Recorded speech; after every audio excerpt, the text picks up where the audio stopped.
रुपए दर्जन है भाई ऑरेंजेस? 300 बता रहे हैं, 300 और 250 लगा लेंगे। एक दर्जन हाँ, एक दर्जन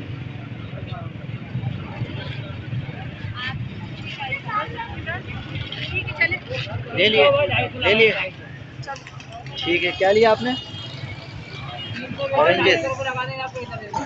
जी गाइस, तो हम आ चुके हैं पार्क से।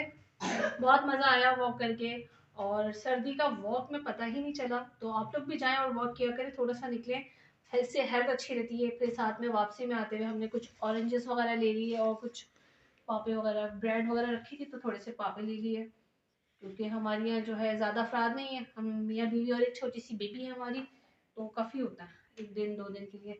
और ब्रेड ले लिए चीज़ें। तो आज का व्लॉग हमारा भी ख़त्म होता है, मिलते हैं फिर नेक्स्ट व्लॉग में।